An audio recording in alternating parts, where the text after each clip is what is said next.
কয়েক দশক আগে চাঁদে অবতরণ এবং মহাকাশ জয় নিয়ে যুক্তরাষ্ট্র এবং তৎকালীন সোভিয়েত ইউনিয়নের মধ্যে যেমন ধুন্ধুমার প্রতিযোগিতা ছিল, বর্তমানে অনেকটা তেমনই প্রতিযোগিতা চলছে এআই নিয়ে যুক্তরাষ্ট্র এবং চীনের মধ্যে। বিশ্বের দুই পরাশক্তি এআই নিয়ে এমন বাণিজ্যিক লড়াই প্রমাণ করে মহাশূন্যের স্যাটেলাইট যুগ পার করে বিশ্ব এখন ধাবিত হচ্ছে কৃত্রিম বুদ্ধিমত্তার দিকে। কদিন আগেও চ্যাটবোট এআই হিসেবে চ্যাটজিপিটি সবাইকে তাক লাগিয়ে দিলেও এখন আর নিমেষেই ইমেইল কিংবা রিসার্চ পেপার লিখে দেওয়ার ভেলকি মানুষের কাছে নতুন কিছু না। ওপেন এআই এর সঙ্গে টেক্কা দিয়ে অ্যালফাবেট, মেটা এবং মাইক্রোসফটের মতো প্রতিষ্ঠানগুলো গড়ে তুলেছে নিজেদের শক্তিশালী এআই নেটওয়ার্ক।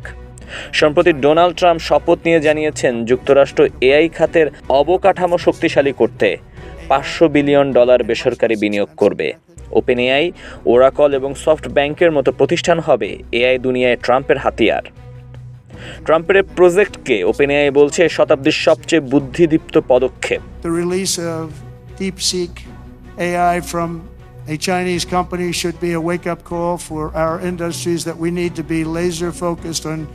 এদিকে পিছিয়ে নেই চীনও। সম্প্রতি চ্যাট জিপিটির সঙ্গে টেক্কা দিয়ে চীনের ডিপসিক চ্যাটবোট জনপ্রিয়তা পেয়েছে সারা বিশ্বে। 2023 সালে বাজারে আসা ডিপসিক চলতি বছর থেকে সাড়া জাগিয়েছে টেক বোদ্ধাদের মনে।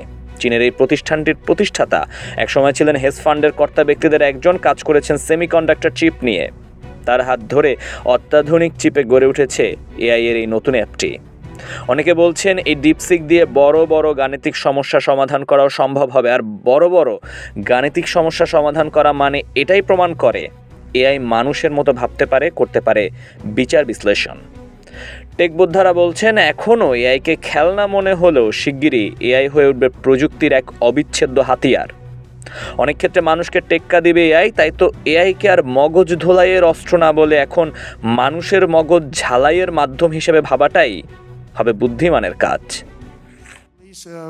DeepSeek AI from a Chinese company should be a wake-up call for our industries that we need to be laser focused on competing to win, because we have the greatest scientists in the world. Even Chinese leadership told me that. They said you have the most brilliant scientists in the world in Seattle and various places, but Silicon Valley, they said, there's nobody like those people. This is very unusual when you hear a DeepSeek, when you hear somebody come up with something. We always have the ideas. We're always first. So I would say that's a positive. That could be very much a positive development. So instead of spending billions and billions, you'll spend less and you'll come up with hopefully the same solution.